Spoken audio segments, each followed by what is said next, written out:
Un an après l'opération Commando qui a conduit à la mort d'Oussama Ben Laden au Pakistan, les États-Unis ont décidé de publier 17 lettres parmi les milliers de documents récupérés dans la maison dans laquelle il se cachait.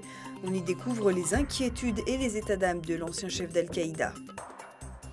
Même reclus dans sa maison d'Abbottabad au Pakistan, Oussama Ben Laden continuait de donner des directives. Une semaine avant sa mort, le chef d'Al-Qaïda écrit à un haut responsable. Il est attentif aux négociations avec les autorités françaises. Concernant les otages français, l'atmosphère après la position prise par la France vis-à-vis du peuple libyen ne permet pas d'autoriser de tuer les Français. Donc si nous devons les tuer, cela devrait se faire après la fin des événements en Libye.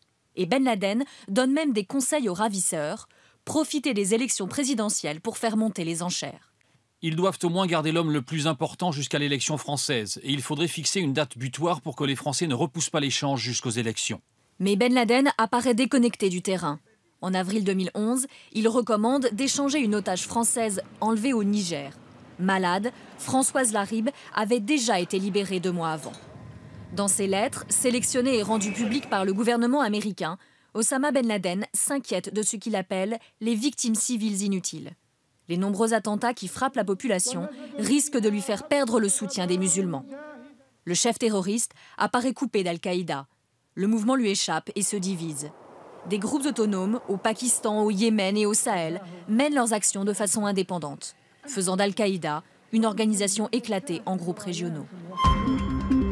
Adlen Isher a été condamné à 4 ans de prison ferme et 1 an avec sursis par le tribunal correctionnel de Paris pour terrorisme. Ce brillant physicien qui travaillait au CERN de Genève était jugé pour avoir évoqué en 2009 des projets d'attentats par mail avec un membre supposé d'Al-Qaïda au Maghreb islamique.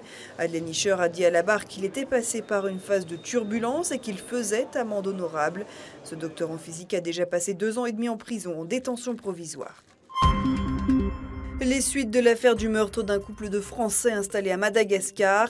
2 Français et une Malgache ont été libérés par la police après leur audition, mais ils seront de nouveau entendus ce samedi. Ils connaissaient le couple assassiné. 6 Malgaches sont déjà en détention dans cette affaire. Johanna Delay et Gérald Fontaine ont été tués alors qu'ils faisaient du quad sur une plage isolée.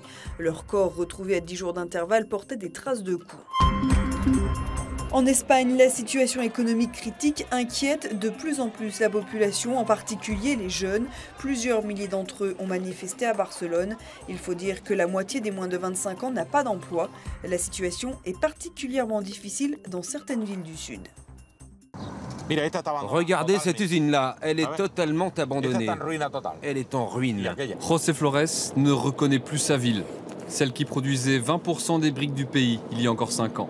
Les stocks s'accumulent, des fours à l'abandon, des usines fermées à perte de vue. Bailén ressemble aujourd'hui à une ville fantôme.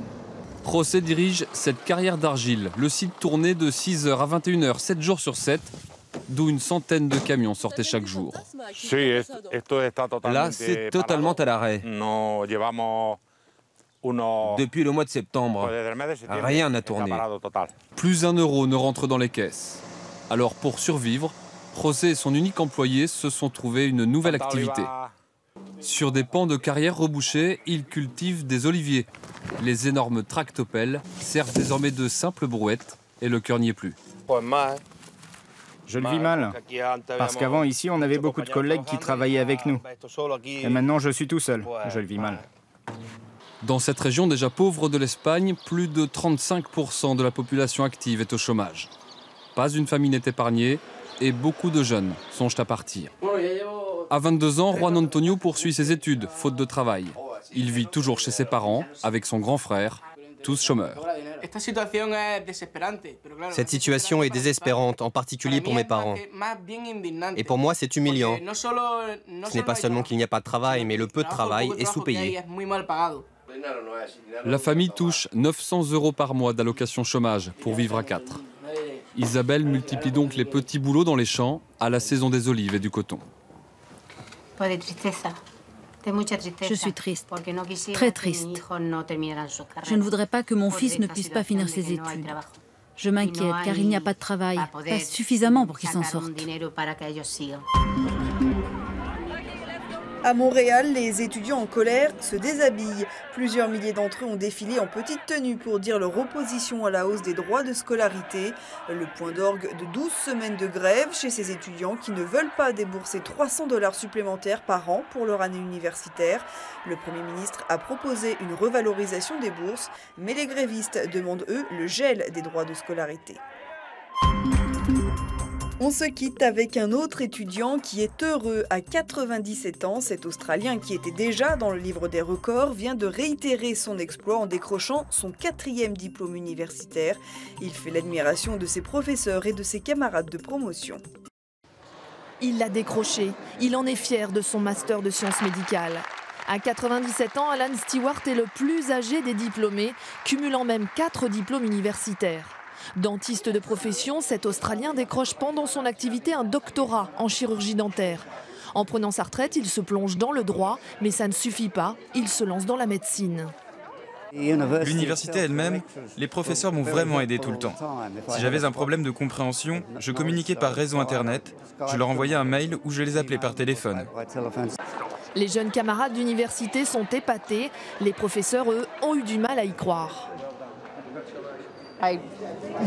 J'ai regardé sa date de naissance et j'ai cru qu'il y avait une erreur. Alors j'ai demandé qu'on vérifie et puis j'ai eu confirmation.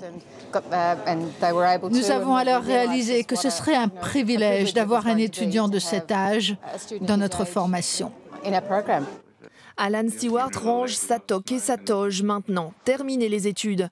Il veut jardiner, profiter de la vie et de sa famille, à moins que la fièvre des études ne le reprenne.